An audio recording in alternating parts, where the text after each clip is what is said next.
Okay, welcome everyone. Welcome language learners to the first discussion session on Miguel de Cervantes' Don Quixote, a book which I've been wanting to read and talk about with other people for a very, very long time. It's a book that's very close to my heart. And today with us we have several Spanish students, all of whom are accomplished Spanish students who are also very keen on reading Don Quixote and learning more about this magnum opus of Miguel de Cervantes.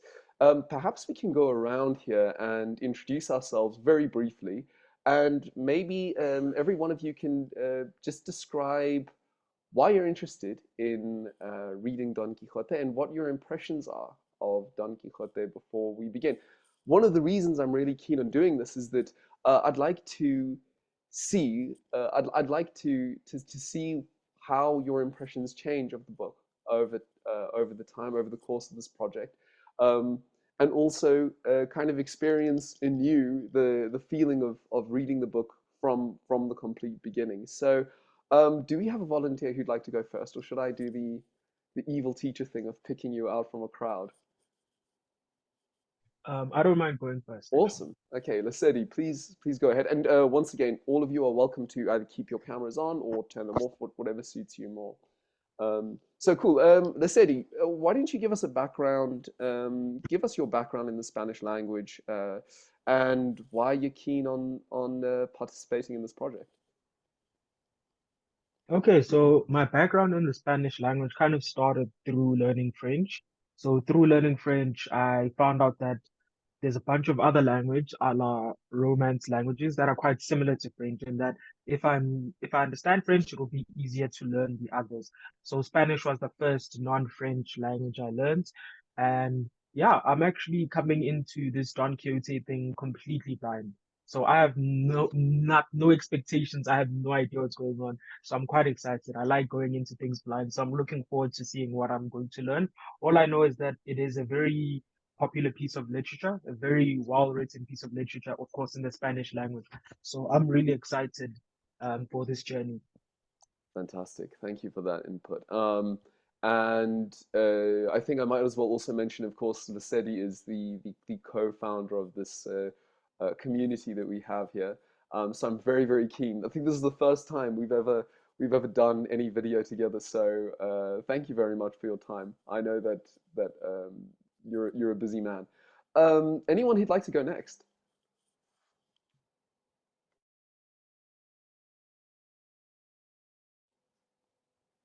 Perhaps Deborah. What do you think?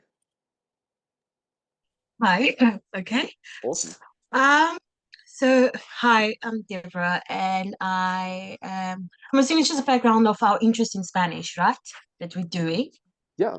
Eh, Okay, so I grew up watching a lot of Mexican telenovelas, and I would watch them dubbed in French every now and then because French is my mother tongue.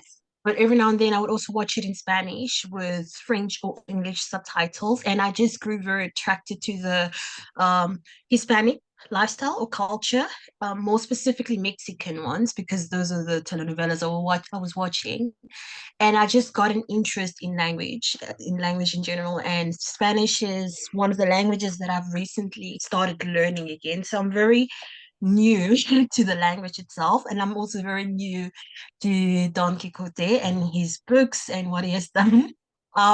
What I do find interesting about him is just that he lived in the same lifespan as Shakespeare, and I'm quite interested to see if his work is similar to that of Shakespeare or different, or what are the differences and similarities between that? Because I grew up loving Shakespeare in high school literature, so I'm quite interested to see. And also, I'm coming in quite blindly as well, just like they said. So I'm quite curious to see what comes out of this. Yeah, that's awesome. I think coming in blind is in many ways the best way of approaching something really interesting and engaging. Yeah, you're correct. So Miguel de Cervantes and Shakespeare were contemporaries. Sort of an interesting factoid here is that Miguel de Cervantes and Shakespeare died on the same date, but different days. So I think they died within 24 hours of each other on the same date. Uh, I'd have to remember this exactly. I think the 23rd of April. 23rd of April. But because the Spanish used the modern Gregorian calendar that we use today, and the English was still operating according to the Julian calendar, the 23rd of April were actually about 2 weeks apart. The English 23rd of April and the Spanish 23rd of April were about 2 weeks apart. But besides that kind of interesting factoid, Shakespeare and Miguel de Cervantes are almost the most perfect contemporaries you can get. And something maybe I might mention right now is perhaps a huge. I mean, there are two massive differences between Shakespeare and Cervantes, and more. I'm talking about their works, of course. The one is that though Shakespeare is very challenging, even for first language English speakers, to understand, Miguel de Cervantes' works and the majority of the works of his contemporaries are very readable. If you can speak Spanish at a competent level, read Spanish at a competent level today, you're not going to struggle too much with Don Quixote. So I know that a number of you may read this in English.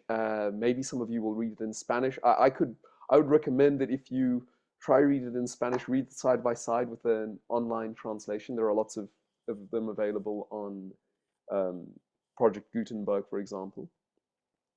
But the Spanish is very readable. It's not that different from formal Spanish, formal written Spanish today. So that's one major difference. Of course, the other major difference is that Shakespeare is known for a whole collection of works, as you can see here.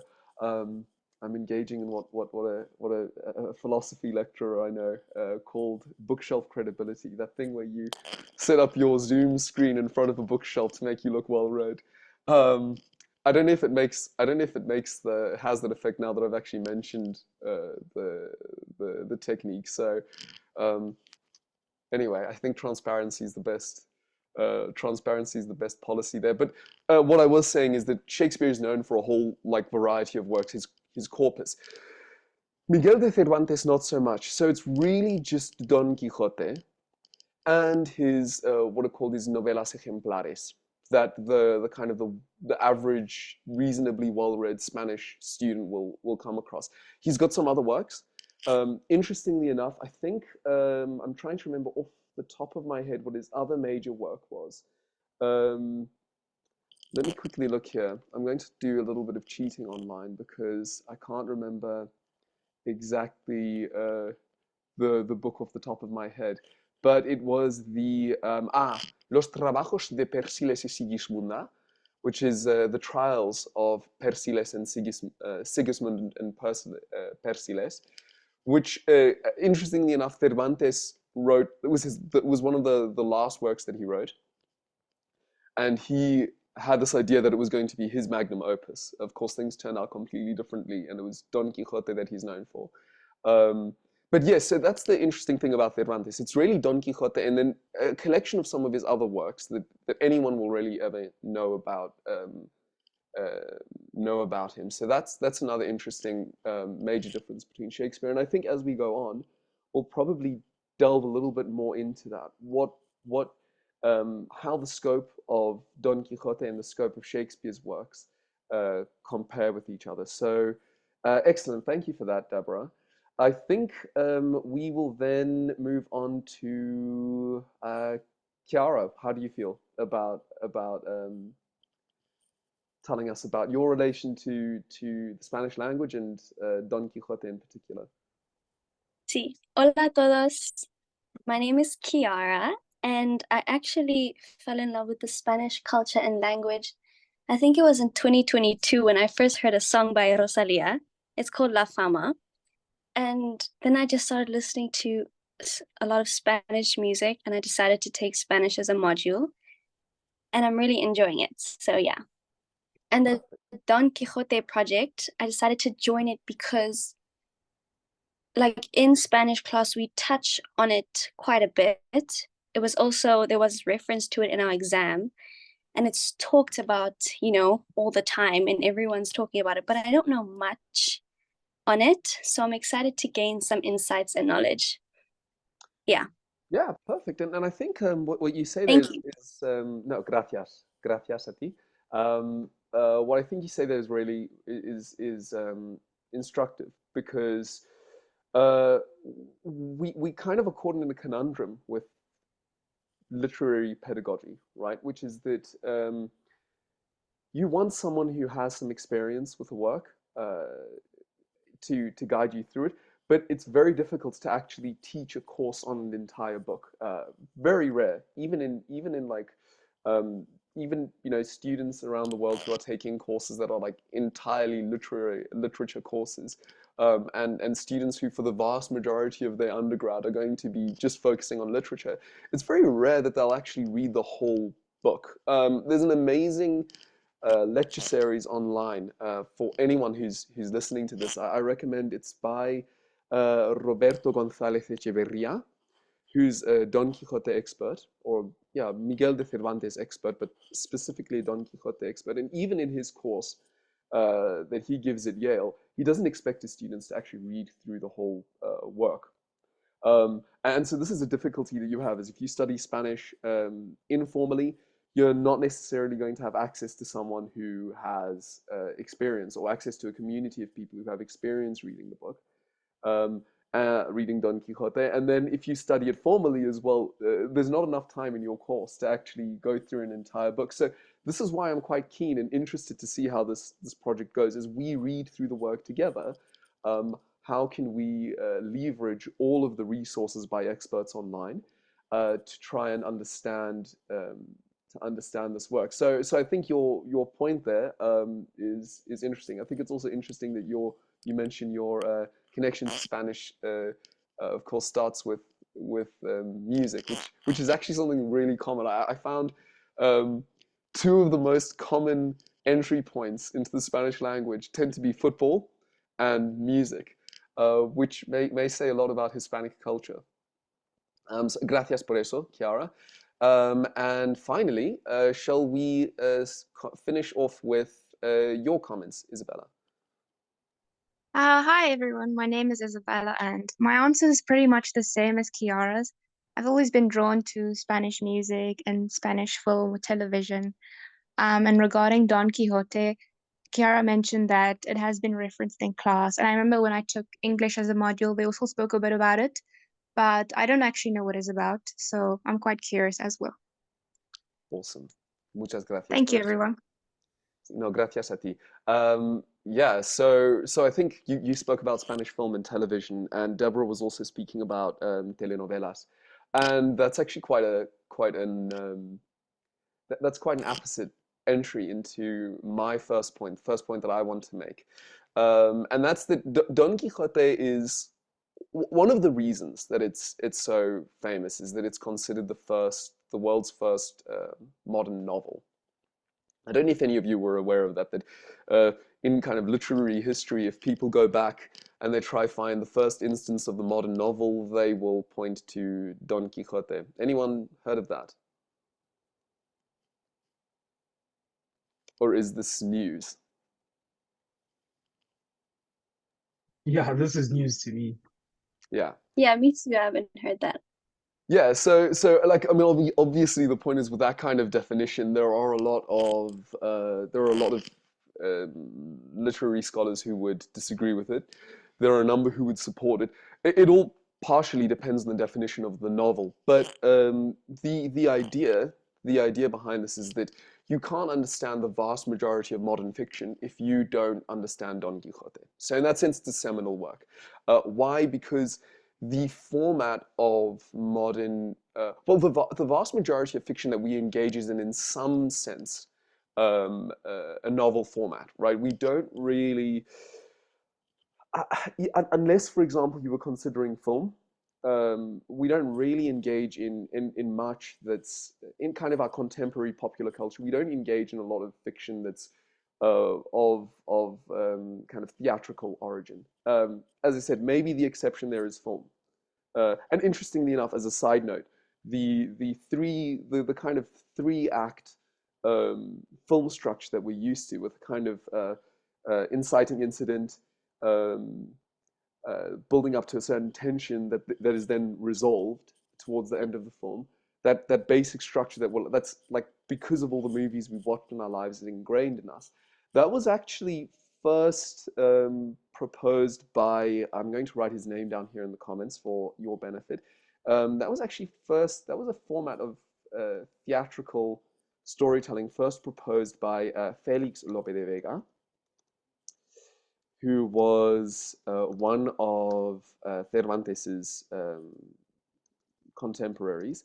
Felix Lope de Vega wrote tons and tons and tons of theatrical work, so mostly tragedies and comedies. In fact, he coined this term tragicomedia, which is like a mixture of the tragedy and the comedy. He wrote a major work called El Arte Nuevo de Hacer Comedias. And in El Arte Nuevo, he basically laid the groundwork for how Spanish theater would be written over the following centuries. And then, as I say, there are many, many scholars who believe that the modern film structure is actually it's an application of Felix Lope de Vega's innovations in theater. Even if you think about something as simple as we don't really have a very clear distinction anymore in film between tragedy and comedy, which was something that at Cervantes's time was the basic way of distinguishing any work, right? That kind of blend of both tragedy and comedy also may have something to do with Lope de Vega's innovation. So I mention this largely maybe as a way of contextualizing Cervantes. Cervantes didn't write in a vacuum. He was actually part of this major movement in Spanish, not just Spanish literature, literary art, but in Spanish art in general. So in painting, in music, in poetry and prose. I'm trying to think of something in sculpture as well, in architecture, that's another area. He was part of this major movement that's been termed El Siglo de Oro. And again, I'll write that here. Siglo de Oro, maybe I can ask the Spanish students here, the formal Spanish students here, one of you two, Chiara and Isabella. Siglo de Oro, could you provide us with a translation there? The golden century. Yeah, literally, it's actually the golden century, right? Because a siglo is a Sí. century. But siglo de oro is you'll know it actually lasts from, it's a period that lasts from again, historians dispute this because they're historians, but it lasts in its most general sense. We could say it lasts from 1492 to 1700, so 1492 hasta 1700, no? And you can see there that the maths doesn't work out. It's a little bit more than a century, right? I think it's closer to 3 centuries. So siglo de oro, in the sense of siglo de oro, is interpreted in a more generous sense. It just means age. So it's kind of the golden era, the golden age of Spanish art. And Cervantes is writing kind of like slap bang in the center of this. The reason we've got those 2 dates is that, of course, 1492 is a very famous date in Spanish history. Not only was it the date of Columbus's first expedition, not only was it the year of Columbus's first expedition, and the what's called the Toma de Granada, so the moment in which the Reconquista carried out by the northern Christian kingdoms in Spain was completed. Actually, in terms of literary history, it was when a very famous, I think I can't remember, was it Alonso de Nebrija? I'm just checking this up now here so that I don't provide, I can't be accused of fake news. Yes, I believe it was Alonso de Nebrija wrote a Spanish grammar, the first book designed to aid other people who spoke other languages to actually learn the Spanish language. So in 1492, he publishes this work, and that's seen as kind of the initiation of the Siglo de Oro.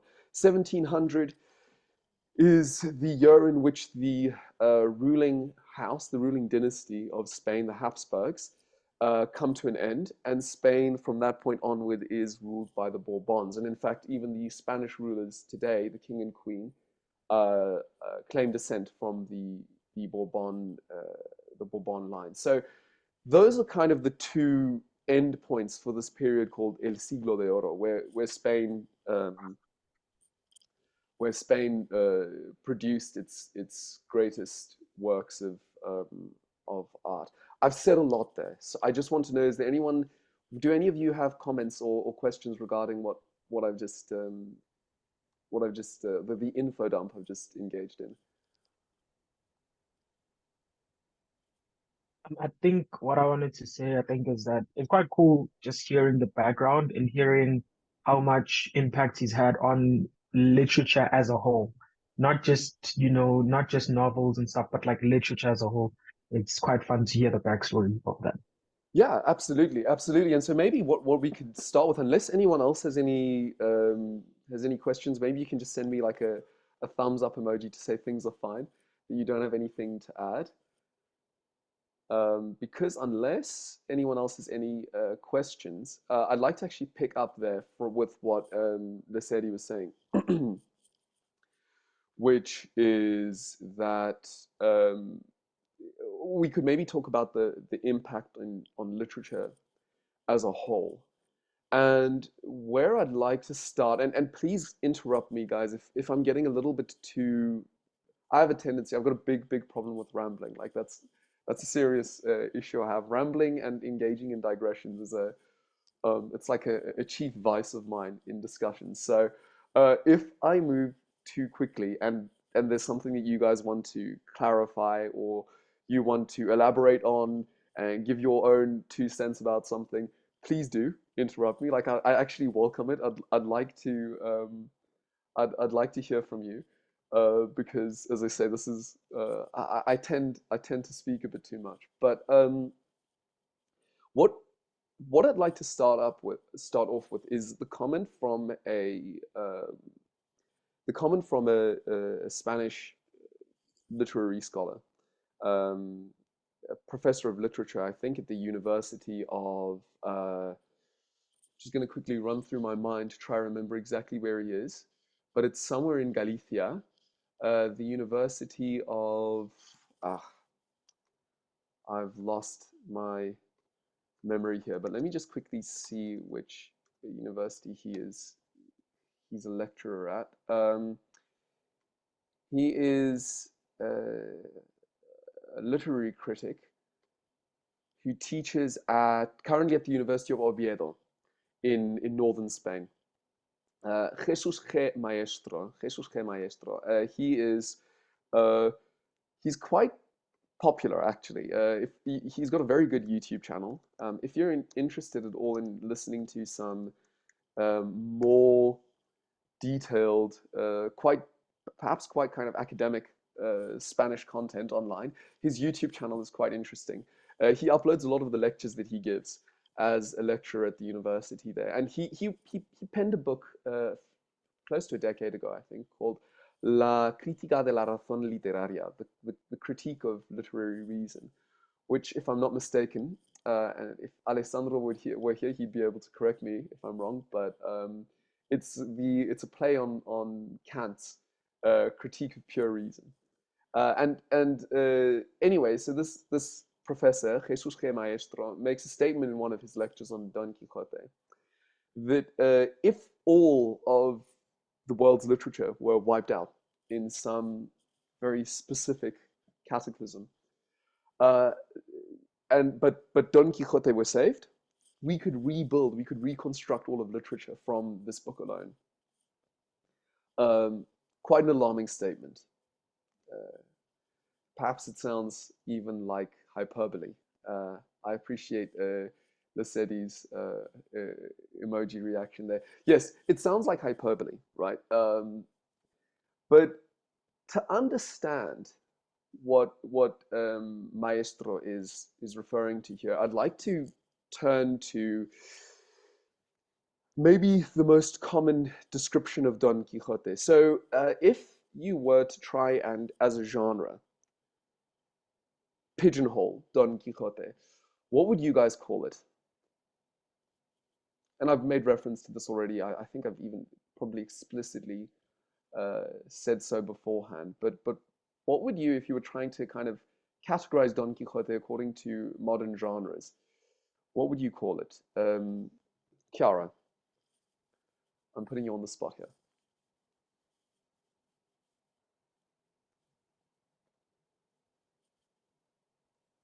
Okay. I actually have no idea. I don't know. Okay, no, that's perfect. No idea is always it's always good to begin with a blank slate. Deborah, any idea? What would you call Don Quixote?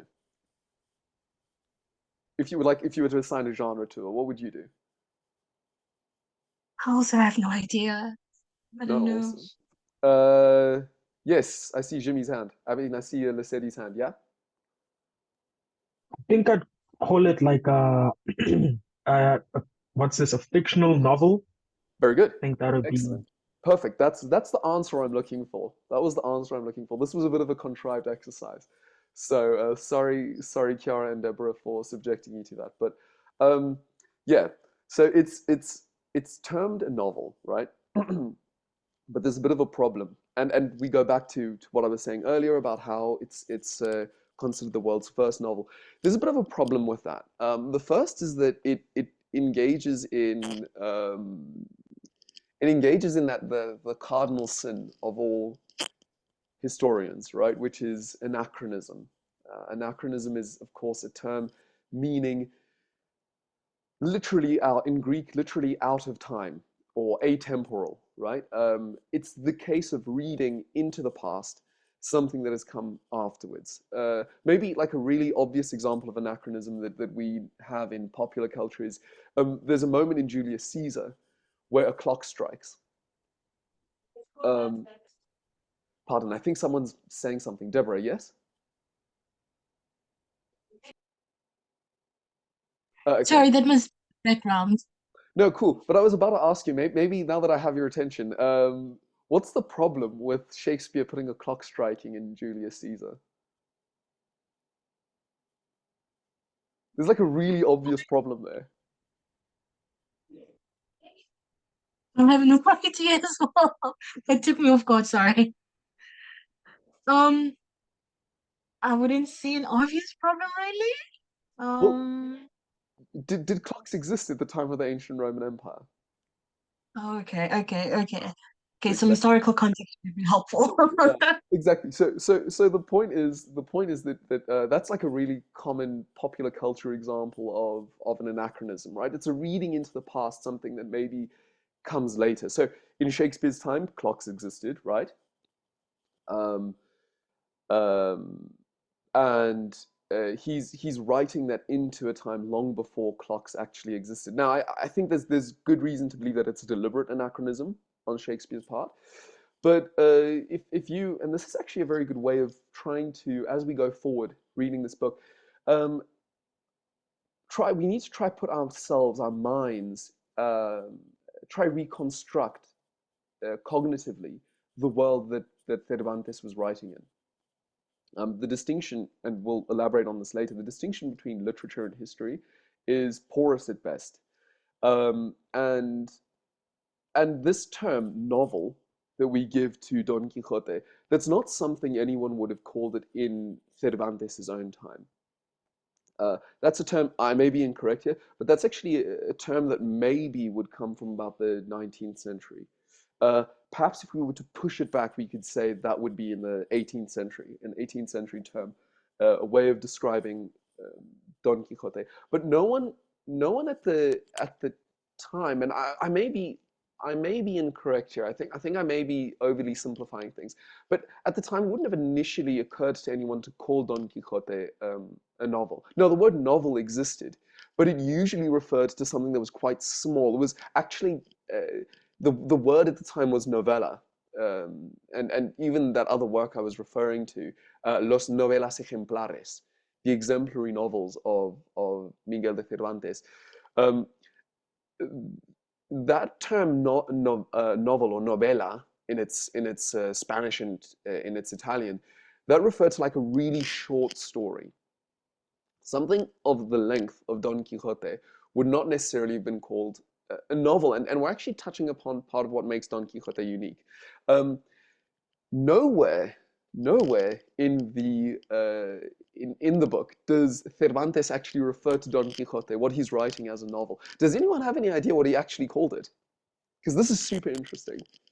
Um, And this is actually an area. This phenomenon has given rise to a whole body of scholarship in the last few decades on Don Quixote. What Cervantes actually called the work? Anyone have any idea? If you were to look up, by the way, on online, the cover page for Don Quixote, you can actually get a clue there.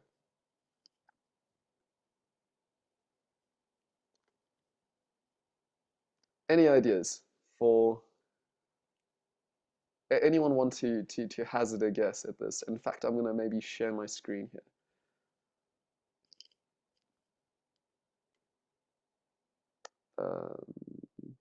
Okay, share my screen. Let me see. Ah, there, Google Chrome. So here's actually the famous opening page of Don Quixote. Maybe if we can, could we have someone? So this is a bit tricky because it is in like early modern. It is in early modern printing. But maybe I could have someone, one of the, well, all of you study Spanish. Is there someone here who'd actually like to read this out for us?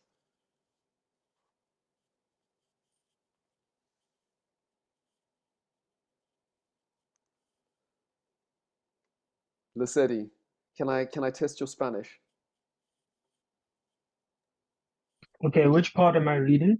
Could you read, like, why don't you read this part of the title, and then maybe if we've got someone who's like really ambitious here, we could see if someone would like to read the rest. But like, could you read the title from here? El tu Saavedra. Okay, el ingenioso Hidalgo Okay, that's just, I don't know what that is. Yeah, it's a Oh, yeah. Don. It's the Yeah, the word V. is split. Yeah. Okay, so Quixote de la Mancha.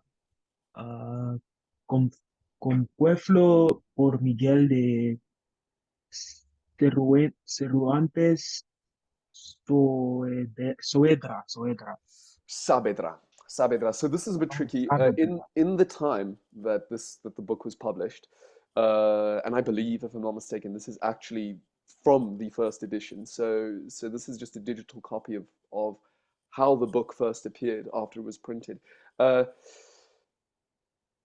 an S in the middle of a word would actually be written with the same symbol as an F. So this is compuesto por Miguel de Cervantes Saavedra. Compuesto por Miguel de Cervantes Saavedra meaning what, Isabella?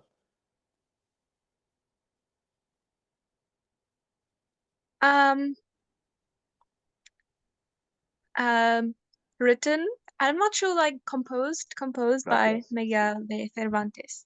Fantástica. Sí. So his full name, of course, was Miguel de Cervantes Saavedra, following Spanish surname norms, right? So in Spain and in Portugal, so in Luso-Hispanic culture, people have two surnames. So his one surname was de Cervantes, his other Saavedra. Compuesto, you're quite correct, composed, right? So we've got here El Ingenioso Hidalgo Don Quixote de la Mancha, compuesto por Miguel de Cervantes Saavedra. The ingenious nobleman. Hidalgo is a word that actually means, its etymology is hijo de algo, son of someone.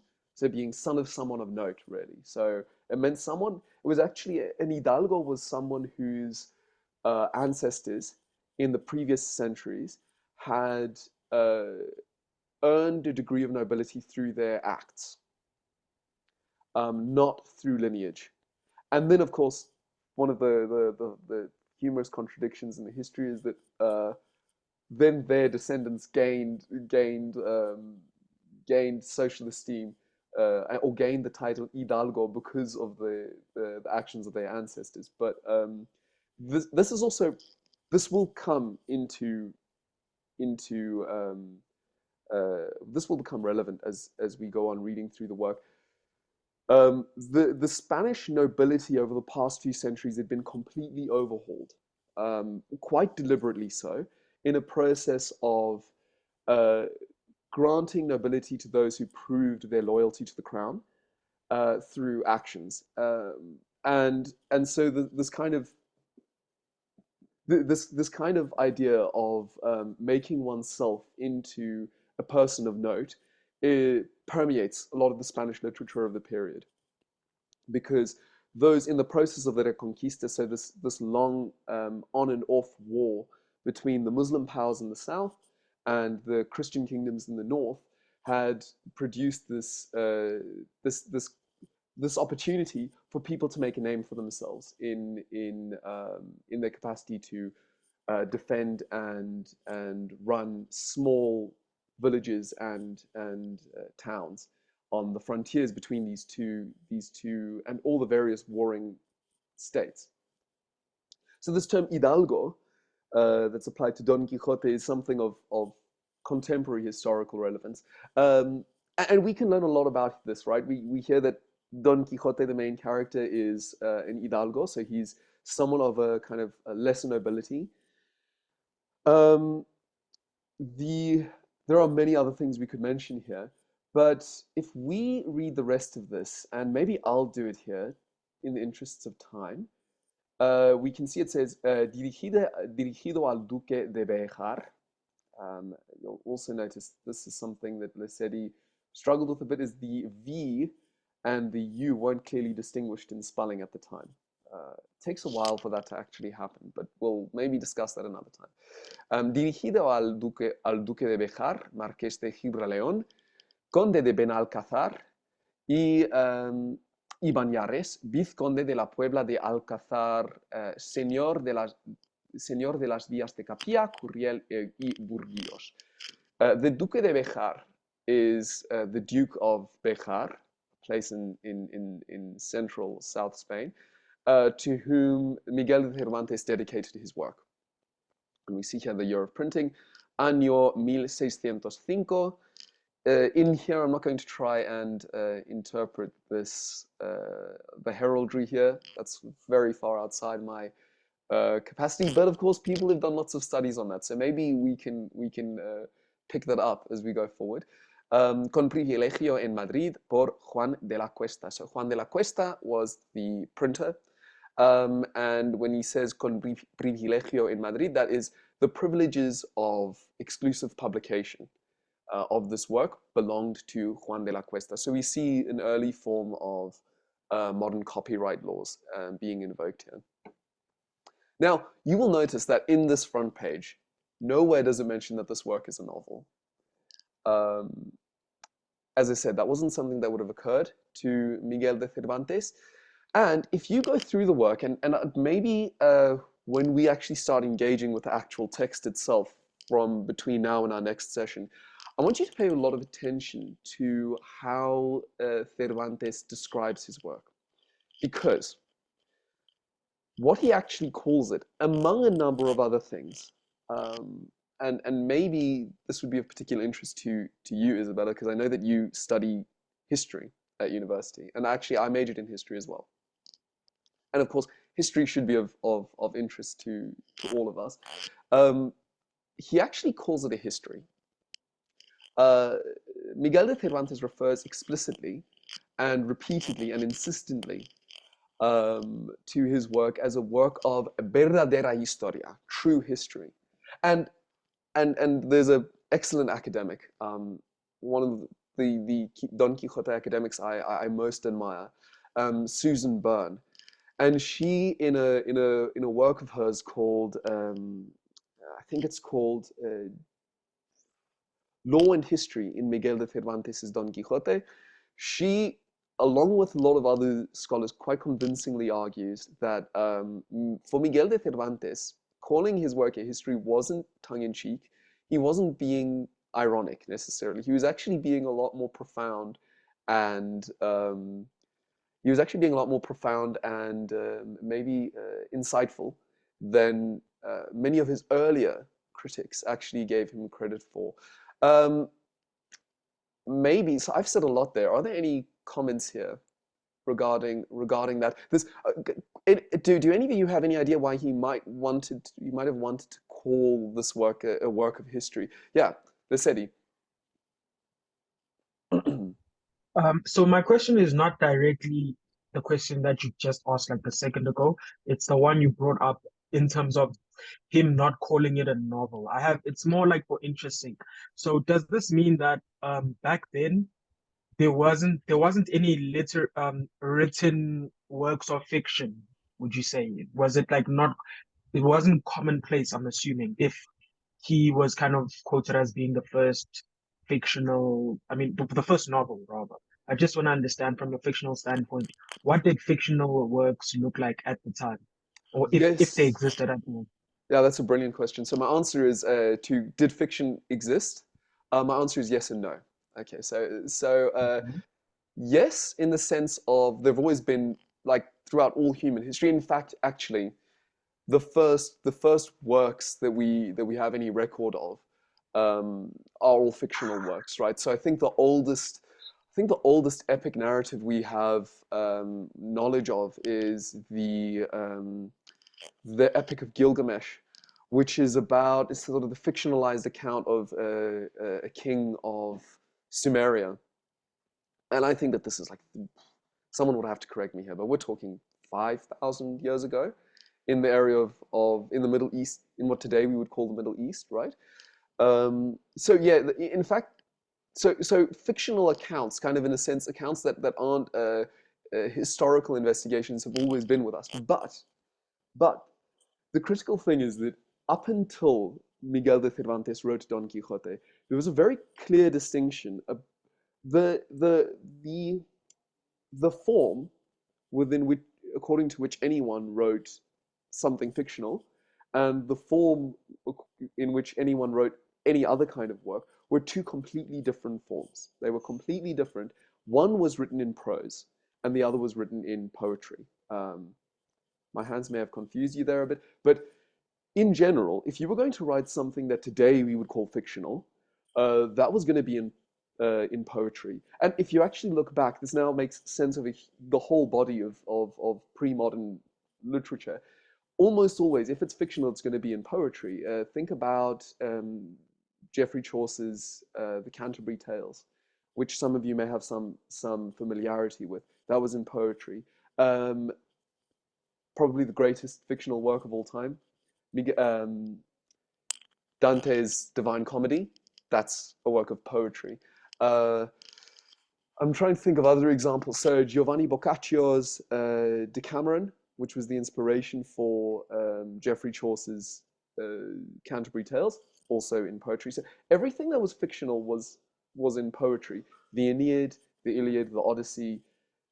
Basically, there was this very clear idea that people had. If you're going to write about something fictional, it's going to be in poetry. If, however, on the other hand, you want to write a history, and since the beginning of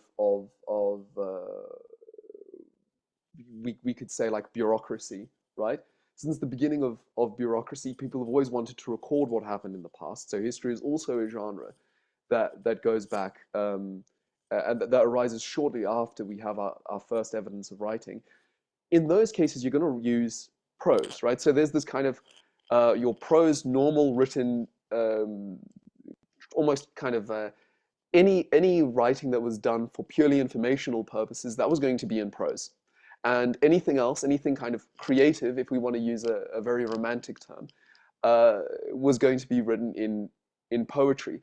And what Cervantes does, what truly makes him innovative, is, though he wouldn't have considered himself particularly innovative, is he's writing a work of he's actually writing a work of fiction, but he's using the form of a history to write the work. And he's making a very clear statement about that. And I think it's a fairly complex statement, so we'll have to unpack it as we go through in our subsequent sessions. But he's making a very deliberate decision. He's using the form of serious historical writing to actually tell a work of fiction. That's one of the reasons he calls his work a history, and that's why he's actually quite serious when he calls Don Quixote a history. I think maybe this is actually a good point to delve into a bit of semantics, but maybe Chiara, for example, the word for history in Spanish is? Historia, ¿no? Fantástico. And the word for story in Spanish is? Historia. Fantastico. Okay, so in English, we say history and story, but they both come from the same origin, historia in Greek. And in most of the Romance languages, they're the same word. In Italian, storia and storia for both. Okay. In Portuguese, it's the same. In French, my French is not brilliant, but histoire, I think, can apply to both. Although maybe there's a clearer semantic distinction from what I remember. Deborah, you might be able to help me out there. Not necessarily. It's histoire for both, yeah. Yeah. Okay. And so in English, because of our particular linguistic history, we make a distinction between those. But historia and story and history, those are actually the same word in a lot of other languages. And Don Quixote actually is kind of sorry, Cervantes is playing with that kind of semantic plurality. For example, there was a point that I wanted to make as we continue, but we were talking about yes, so we were talking about this distinction between writing in prose and writing in poetry. And so maybe one last thing I'd like to say before I turn to all of you for some input is if we try and again put ourselves in the time. There was a very, very popular genre of fictional narrative at the time of Don Quixote. Is there someone who might? Do you guys have any idea of what I'm talking about? It was probably like the stock standard form of fiction people consumed at the time. It might be like the equivalent of a blockbuster film. Maybe not today because we're kind of in the age of streaming and that's changing a lot of our media conventions. But if we were to think back about a decade ago, the equivalent of the blockbuster film in Don Quixote's, in Miguel de Cervantes' time. Any idea of what it was? Would that be a play, I'm assuming? Okay, plays were, yeah, I think you're right, but maybe there was another form. There was another form of literature that kind of came in the form of books, because of course, plays are more of, we're used to reading Shakespeare today, right? But the norm throughout history is that theater was a more of a oral activity. It was something you watched the action unfold, but the kind of literary part of it, the philological part of it, was entirely you absorbing things through your ears, right? You wouldn't necessarily read. It's very much like theater is something that belongs much more to a rather in a sense almost a pre-literate society. But the kind of fiction I'm thinking of is the kind of fiction you would actually sit down and read. Maybe you'd read out loud to other people, but it was primarily visual as opposed to oral, which is the kind of the main mode of theater going. Any ideas? Anyone else? What do you think people were reading? Non-religious works, obviously. I mean, the Bible remained the Bible and the Gospels kind of remained probably the most read content. But other than religious works, what do you guys think the most popular genre was in 16th and 17th century Europe? Poetry? Well, okay, this was in poetry, so it was in poetry because it was fiction. I'm sure all of you have heard of the Arthurian legends, right? King Arthur, Sword in the Stone, and all that jazz.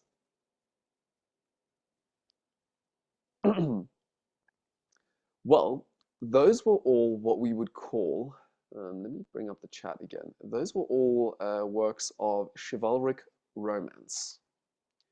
Chivalric romance. Let me write that down here. I actually can't even find the chat since I started sharing.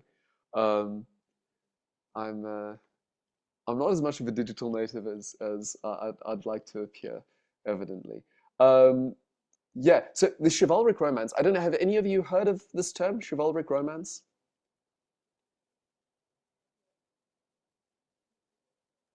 I heard of it the other day, actually. I came across it in one of the books that I was reading, but I'm not sure what it is. Cool. Okay, so the chivalric romance was kind of this adventure narrative, sort of stock standard adventure narrative. Usually it involved some kind of knight, okay, who engaged in a whole series of feats to demonstrate his worthiness as a knight, and almost always there was a lady to whom he dedicated his sword and his works. There's a long history behind this, and it's actually a very, very interesting history, and it's a history that that actually goes back to the Provençal poets in the south of France. And it's a fascinating history. I wish that we had time to really go into depth today. We'll probably refer to it as we go on. But very much the chivalric romance was this novel in it, well, it was a form of narrative in which knights engaged in these adventures, and there was always a kind of a moral test, a moral element to it, in which the knight had to demonstrate that he was not merely a great soldier, but that he was chivalrous. We still have this term, well, perhaps a very common expression that we hear, or maybe it's a bit, even today, a bit outdated, which goes to show how quickly language and our expressions change. But there's that famous expression, chivalry is dead, right? Um, and so the word lives on in that expression. But chivalry, of course, was this kind of code that knights were expected to live up to in the Middle Ages. And people like loved this kind of fiction in the late Middle Ages and the early modern period. And by the time Cervantes is writing, this kind of narrative had peaked in its popularity and was already declining. People were maybe getting a little bit tired of these same narratives over and over again. Maybe, I'm sure many scholars have examined exactly what the causes were behind this kind of atrophy in the popularity of the chivalric romance. But it's very clearly at the time that Miguel de Cervantes is writing Don Quixote, people are getting a little bit bored of this. Okay. Maybe if I were to quickly write down some of the very famous works of chivalric romance, it can help us kind of orient ourselves a little bit here. We've got maybe one of the really popular ones was the Arthurian legends. The corpus of Arthurian legends are examples of early chivalric romance. There's the famous Song of Roland, which is a long poem about Roland, one of Charlemagne's knights, who gets killed as he's fighting a rear guard or he's ambushed in the tale after one of Charlemagne's expeditions into northeastern Spain. No, in fact, it was Charles Martel, so Charlemagne's grandfather. That's a very common one, Le Chanson de Roland, so that's the most popular one in French. Thomas Malory's Le Mort Arthur, again, a work of Arthurian legend. In Spain, in Italy, actually, Ludovico Ariosto's Orlando Furioso, so Orlando is in Orlando, Florida, seems to be named after Orlando from this work, Orlando Furioso. Again, a prominent work of chivalric romance. In Spain, the major works were, I'm actually trying to remember exactly what they were. They've actually escaped my mind, unfortunately. But Cervantes mentions them explicitly in his work. There were quite a few famous works of Spanish chivalric romance. And what Cervantes is doing in part in Don Quixote is that he's taking the chivalric romance and he's taking history and he's actually fusing them together to make something new. Now, we call that the novel. Cervantes wouldn't have called it the novel, and that kind of mixture, writing about something fictional as if it were a work of history, is one of the reasons that it's something that we've become completely used to. It's the way Dickens wrote. It's the way Jane Austen wrote. And it's something that Don Quixote is kind of, Miguel de Cervantes is sort of credited with first doing. And maybe this, before I maybe turn this over to everyone else, because I have spoken for a very long time, my apologies. uh, this is this touches upon something that I want to discuss particularly as we go forward, is that when Cervantes wrote Don Quixote, he wasn't actually just blending history writing with the writing of the chivalric romance. He was actually blending a huge variety of what we would today call literary genres. Very much his idea in writing Don Quixote, and this is what makes it exceptional, was to put all of literature, all written forms into one book, into one work. And in fact, he gets very meta-literary about this. His kind of recognition, one of his recognitions is that literature doesn't stop at the point where you put the final punctuation mark, you put the final period or full stop at the end of your last sentence. It kind of expands beyond the book itself, right? There's this idea that there's the reader and the read, and kind of literature is the sort of the relation between those two things. Cervantes is quite conscious about that, and he actually brings that into the work itself. He gets extremely inventive in being meta-literary. So maybe it's better to say that he didn't try simply condense written um, all of the written experience into one work. He's also trying to condense the whole universe into this work. That's a little bit meta, and maybe even a little bit metaphysical. But we will discuss why that's actually not um, an unfair interpretation of what Cervantes is doing here. I've said a lot there. Maybe I think as we try kind of wrap up this first session, I can have some comments from all of you. Maybe tell me if you have any questions about what I've said, because I did maybe try convey a little bit too much there. But also you can tell me, given armed with this kind of prologue, what you're expecting to see and what you're looking forward to seeing over the next perhaps few years as we slowly bit by bit work through this great book.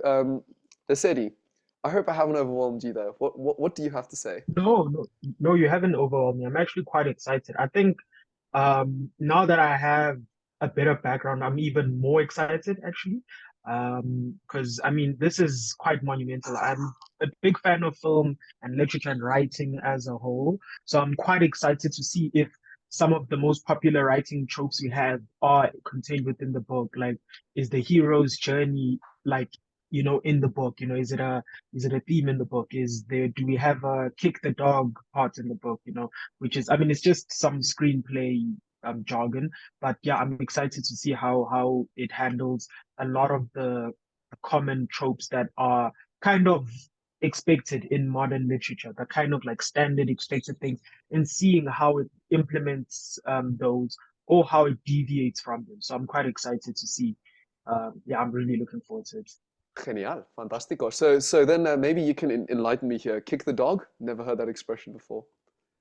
Uh, so it's essentially a kind of a thing that they do in a movie that kind of makes a character less liked. So you make a person who's gonna be a villain in the movie, you make them kick a dog, which is normally someone who is lower than them, less powerful. Once that person kicks the dog, then the audience is like, oh, okay, this is the bad guy.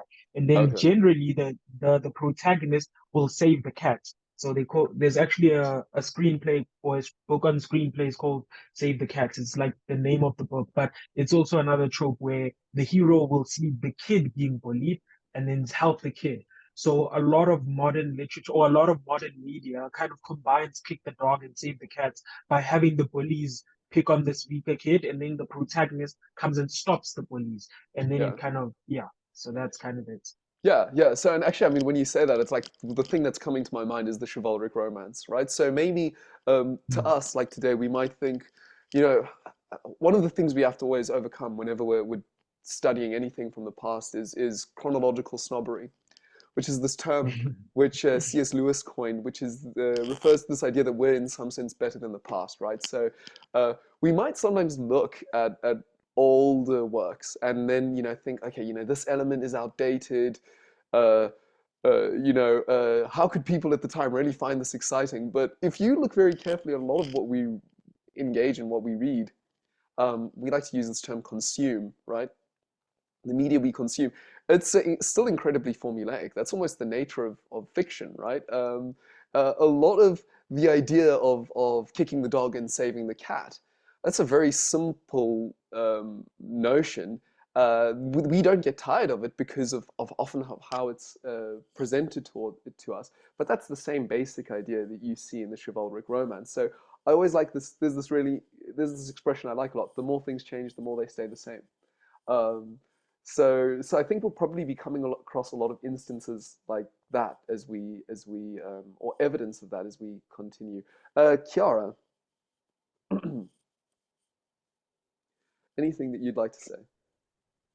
I'm very excited as well because the novel is very complex, and you were just speaking about just the cover of the novel for so long, and we went on to so many other topics from that. So there is a lot to talk about, which I think it is a bit overwhelming, but it's also very exciting because it's an opportunity to gain so much knowledge on Don Quixote, but also literature in general, which is very important. Yeah. Exactly. Well, thank you for that. Yes, as I think the difficulty maybe with this first session is that because we're planting the bases of what we're going to look at over the next few sessions is that there's been quite a lot of info dumping.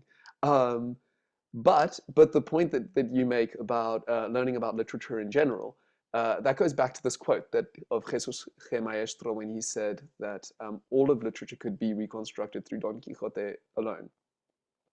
And I think we're going to, as we go on, see how true that is. So yes, what you touched upon there is true. Deborah, what do you have to say? Not much. I'm quite overwhelmed. I mean, this would be my first time reading anything in Spanish for anything this big, actually, in Spanish, and for it to be something that is explained as this complex, but yet so exciting at the same time. It's slightly overwhelming, but I'm still quite excited to see what comes out of it. I think your point of saying there's quite a few literature genres in one piece of literature is quite interesting for me. I'm quite excited to see how that works out in the book itself because I'm quite used to it being compartmentalized in different kinds of literature. It's usually never all in one type of thing.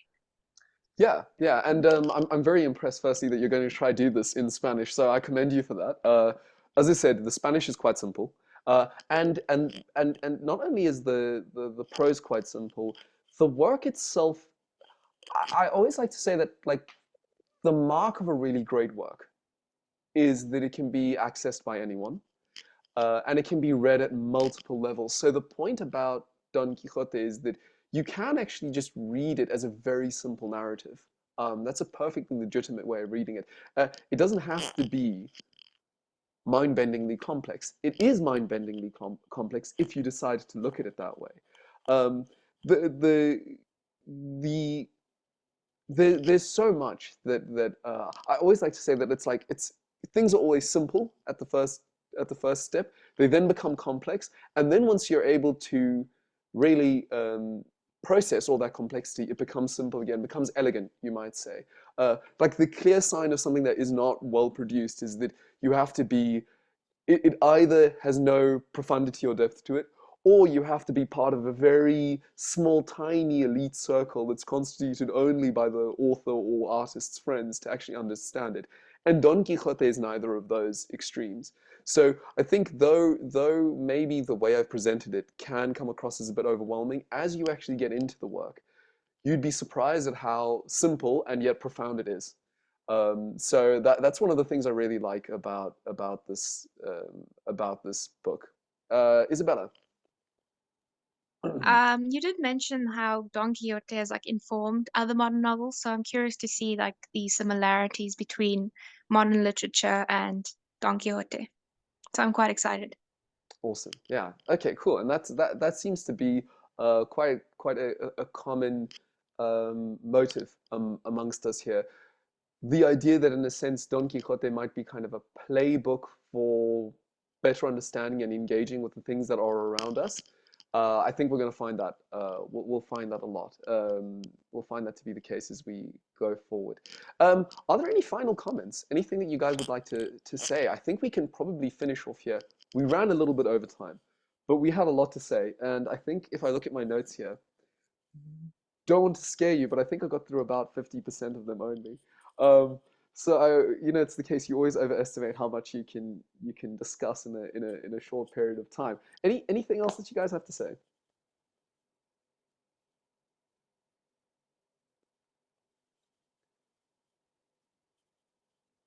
No, everyone seems contento con todo lo que ha pasado. Ok, claro. Entonces, quiero decir a vosotros muchas gracias. Thank you to all of you for coming in today. I think we'll sign off now unless there's any reason not to. And maybe what we'll do is we'll agree off camera, we'll agree on what a reasonable amount is to try read before we get into our next session. It could be something as simple as like the first 2 pages, and then we can set up the next discussion, which hopefully won't be as long or as rambling as this. Does that sound good to everyone? Fantastic. Sí, that sounds good. Excelente. Okay. Entonces, os digo muchas gracias and hasta la próxima. Happy reading. Gracias, disfruta los Gracias. fines. Adiós. Adiós. Yes.